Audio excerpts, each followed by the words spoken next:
Hello, welcome back. I have another viral recipe adventure for you today. Indomie hacks. Once again, it's gonna be a sodium-filled journey.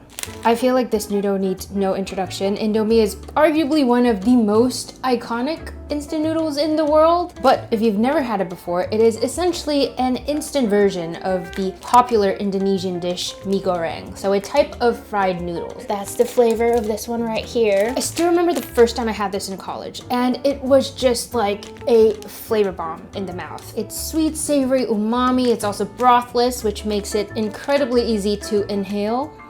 All this to say, it is perfectly delicious on its own, but I feel like I've been seeing a lot of fun ways to kind of jazz it up a little, make it a little more interesting. So as always, I have compiled a list of 8 viral recipes to bring even more joy to this little packet of noodles. Some indulgent ones, some questionable ones, but I have high hopes. To start it off though, let me just cook this up real fast to show you what it looks like as it is. The noodles, seasoning packet, and some shallots, and then this sauce packet, which is some seasoning oil, some sort of sweet soy sauce, and a chili sauce. Flavor, flavor, flavor.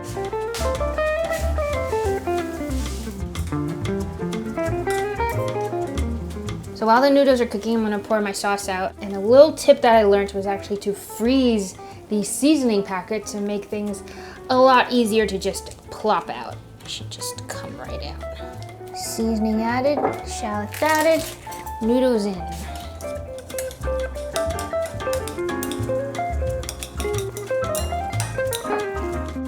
Ooh, it just smells extremely fragrant. A lot of those aromatics, the shallot, the garlic, just the right amount of sauce and oil in there just coats the noodles just right. So every bite, again, just crazy flavorful. So good, but good can always be better. So, here we go.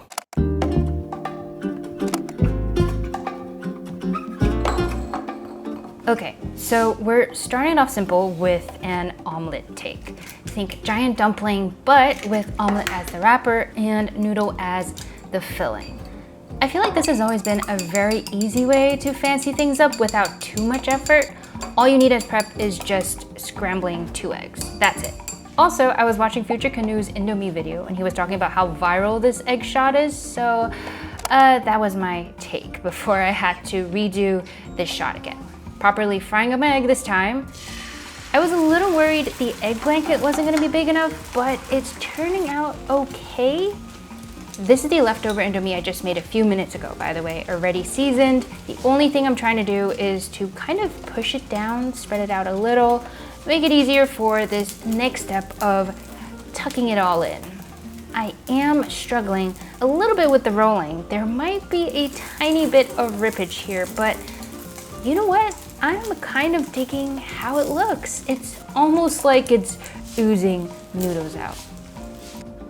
Also, I tried to make it look a little nicer with a ketchup drizzle, but I think the bottle was feeling a little squirty today, so I apologize for the unevenness. There it is, omelette Indomie. The ketchup really wasn't behaving today. I guess now I sort of have a heart-shaped situation. A lot of people enjoy Indomie with an egg. That's literally how it is on the package. I think the idea of omeletifying things has never not worked out for me. This just changes it up a little bit. The egg is a nice addition. Having it this way does kind of make me feel like I'm eating at a Japanese cafe somewhere, you know, like an omelet rice situation. A lot more egg to go around with each bite too. I do think that the ketchup also made a huge difference here. That the noodles are sweet and savory on its own, but they are definitely more savory than sweet. And I feel like the ketchup kind of adds that sweetness back in. So I'm gonna say a 7 out of 10. Nothing crazy, solid.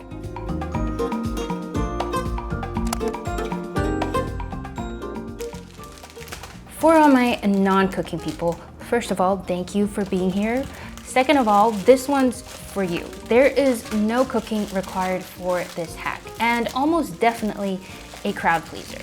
We're essentially making trail mix, and the only required step is to crush your ramen into smaller bite-sized pieces. You still want them to be kind of chunky though, so you can eat the noodle chunks like a chip.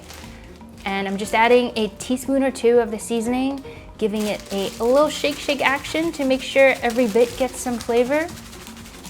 The rest of it though is really just adding in whatever else you would want to munch on. So I'm going for sweet, crunchy, and spicy. So I'm adding in some rice crackers, some wasabi peas, also some candied pecans for sweetness, and of course some chocolate chips to tie it all together. Give that a good mix and you have an easy, ideal snack. This is a really fun one. No cooking required. I feel like anyone can do this and you can customize it however you want. I obviously just put all of my favorite things in here. I can't be the only one guilty of eating ramen straight out of the packet. It used to be like my favorite thing to do. I would just, crush it up and just... The most important thing probably is to just adjust the seasoning. I went a little less crazy because I feel like the wasabi peas sometimes are a little too much and I just want a little bit of a plainer crunch. I call this the crunchy crazy mix. Also kind of encompasses the core flavor profile of today. Sweet, savory, spicy. This and like a can of beer.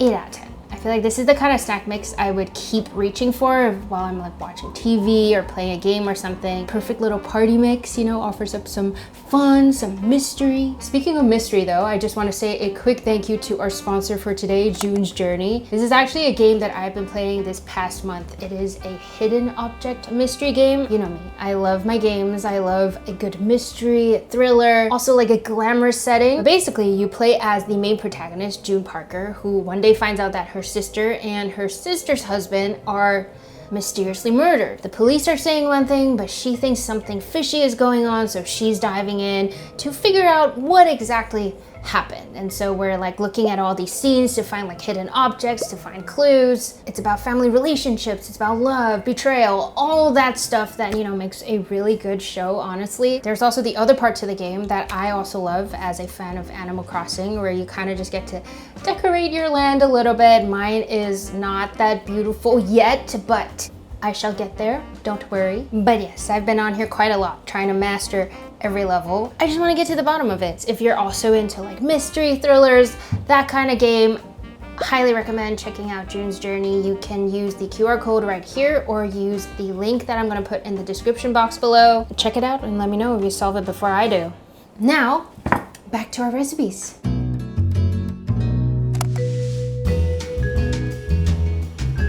The idea of this next hack is for it to be a more comforting take, kind of like an egg drop soup / porridge version of instant noodles.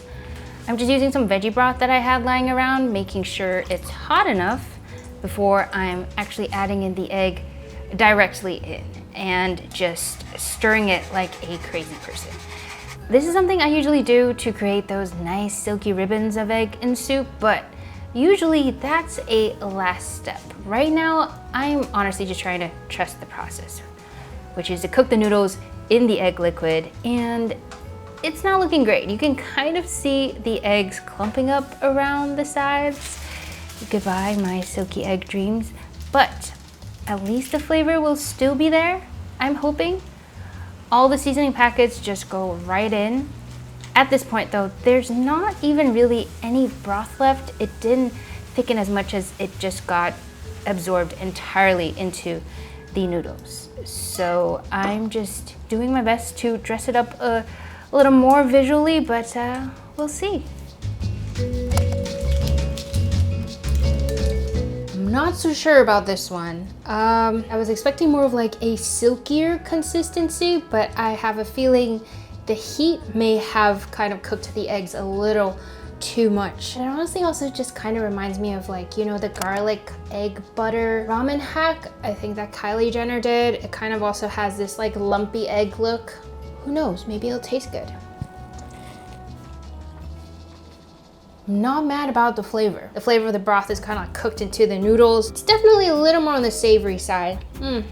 It's really just giving what it is, the ramen with an egg thrown in there for some extra protein. Visually though, maybe not the best. So I'm gonna rate this one 3 out of 10. Probably not worth the effort you have to put in. So, sorry.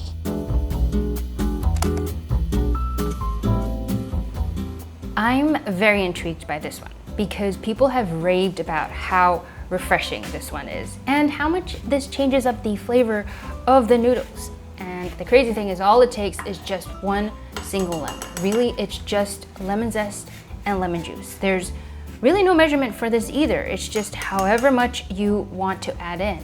And you know me, of course, I had to go all out with the zest. The rest of the steps though are exactly the same as how you'd make your regular Indomie. So all the sauces and all the mix-ins. It's just that at the very end of it, this is where I'm adding in a very generous squeeze of fresh lemon juice. And also, of course, a giant heaping tablespoon of lemon zest. Even just smelling the citrus is already making me very hopeful for this version. I thought it'd be fun to add a little sprinkle of red pepper flakes on top and more zest, of course. And is it me or is it kind of looking like pasta now?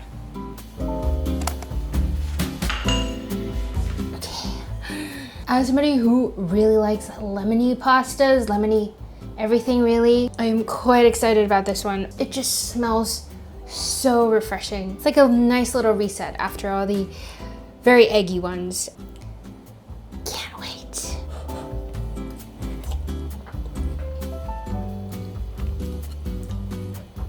Oh yeah. Oh wow. It almost like it changes the flavor entirely. What? I feel like the lemon actually does bring a much needed acidity to just what is like a very intense flavor. It's kind of like when you get meat sweats and you just want something in there to help cut it a little bit, like a bit of coleslaw, a bit of tanginess. That is what the lemon is doing here. Oh my goodness, wait. I feel like this would be so good enjoyed cold too, actually. Wait, I love this. All I added was lemon juice and lemon zest, but I legitimately feel like I'm eating a different noodle. That's crazy. 10 out of 10. This is our 10 out of 10. What can I say? It's one ingredient. This is all it takes. So good.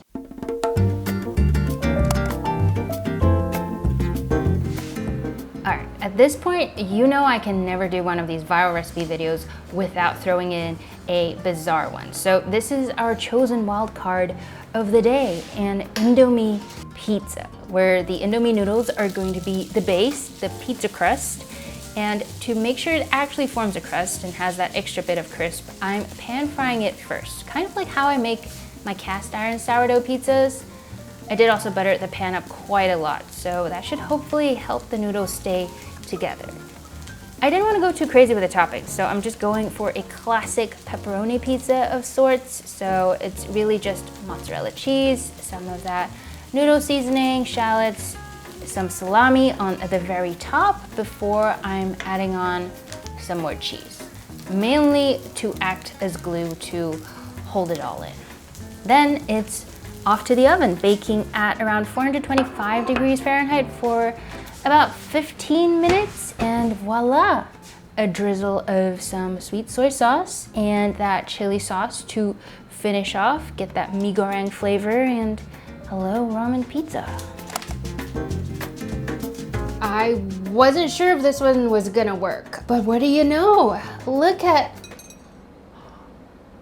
that, a pure ramen pizza base. This is crazy. Look at this. Oh my gosh, I gotta show you. This is like the Cantonese style fried noodles.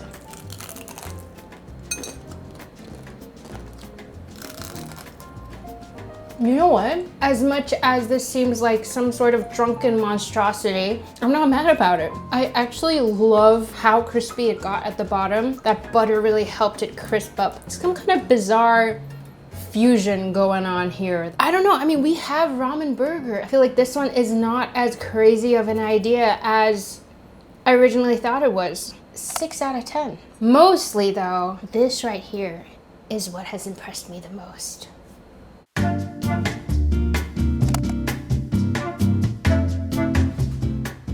This is kind of an interesting one where the recipe was created in a challenge by a chef to do something a little different with a packet of Indomie. I should also say that this is also the point of the video where we're moving into takes that are a little more complex, so the key for me is to figure out whether it's gonna be worth your time. So we're starting off by frying up some shallots and some grated garlic, which instantly makes the kitchen smell incredible. This is also where I'm tossing in the noodles to really coat it in our very fragrant oil. Also adding in a little bit of that noodle water and the seasoning packet. So, you know, so far so good, nothing wild yet, until this part where the recipe actually calls to add some mayo and some masago or tobiko. I feel like this combination has actually been popular lately as a French fry dip, but I've never had it in noodles, so I'm curious. Also, I already turned the heat off, but there's still quite a bit of residual heat, so I feel like the noodles are actually still crisping up here. There's also a nice shine, or am I just imagining things? Ooh, this take does seem a little more like restaurant oriented, restaurant inspired, which makes sense given that a chef came up with this, but we shall see. All right. That was a really hot bite. There's a lot going on here. I think because I left it in this pan with the mayo, it's actually crisped up the noodles even more, unintentionally. Look at how much crispier and bouncier it gets as a result of that. I think we're onto something here. I feel like the fish roll adds a nice little bit of crunch. I will say though, the main flavor is still coming from that seasoning packet. Not as creamy as I thought it was going to be. 6 out of 10. If we took it to the next level with the mayo though, I think this would be a much higher score.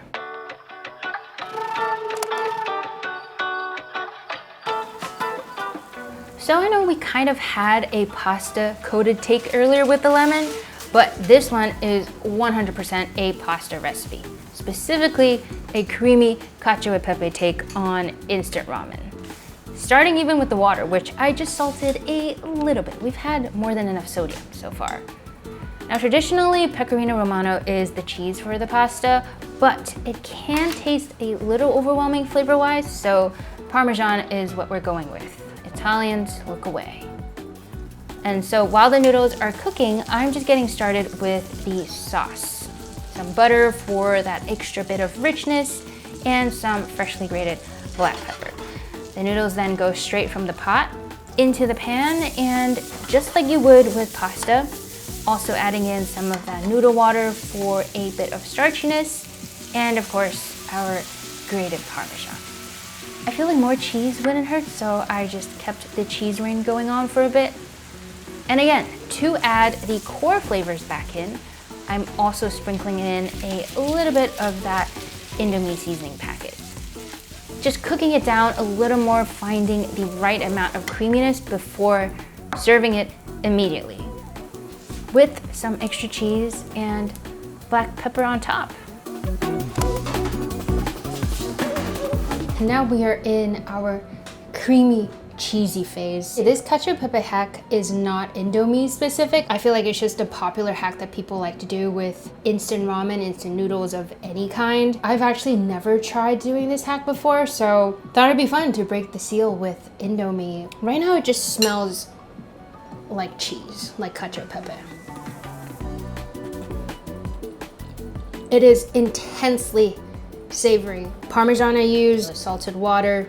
The seasoning packet, oh my god, that's so much sodium. If anything, the Parmesan kind of overwhelms everything else. I'm gonna try to see if I can put a little bit of this sweet, spicy sauce on here. Italian grandmas are screaming at me. Okay, what gives using Indomie noodles an edge would be to add the sambal chili sauce, especially if you like spicy. The Parmesan is a little bit overwhelming. You almost need like something equally as strong to go against it.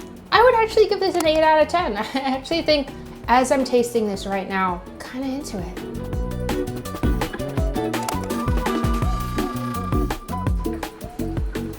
I may have saved the best for last. We've done a lot of Indomie hacks so far, but this one actually calls to make the sauce and toppings from scratch, which I know kind of defeats the purpose of buying instant noodles, but everyone says it's worth it. It's also super simple, just a teaspoon each of sweet chili sauce, light soy sauce, dark soy sauce, and 2 teaspoons of water. The most time-consuming step is probably this one, which is to make your own fried shallots. It takes about 5 minutes or so. You could just buy pre-made fried shallots too, but there's something about doing it DIY that makes it extra rewarding. Also, this like leftover shallot oil in here in the pan, this is a gold mine right here. This with the grated garlic fried in there and our sweet savory 15-second sauce. Gosh, even just watching this bubble again is making my mouth water. You can immediately see how nicely that sauce clings onto the noodles here. Like it takes on that caramelized color instantly. The hardest thing to do right now is honestly not to eat it straight out of the pan right away. Serve it properly up on a plate, top it with a nice fried egg, some scallions, and that fried shallot. Delicious. Made it to the last hack of today. Honestly, feels more like a very solid recipe than a hack. A closer version to the OG mee goreng. Will it live up to expectations? Let's see. Ooh, it smells very garlicky. There's no way this wasn't gonna be the best one. When you make your own sauce like this, it was so easy to put together too. Didn't really have to do too much to it. Literally just make the shallots. I feel like that would instantly make it gourmet. A high 9 out of 10. It gives you the satisfaction of eating an Indomie, but feels a lot more homemade without really adding that many extra steps. So if you have 10 minutes to spare, I think you should give this a try. There it is. The sun is about to set. I am full of noodles. I don't think I've ever eaten this much Indomie in my life, but what an adventure. I know a lot of you like this series, rating viral recipes. Would love to know what you would like to see the most. Let me know in the comments below. Remember to like and subscribe if you like this video. Otherwise, I shall see you soon. Time to chug a bunch of water.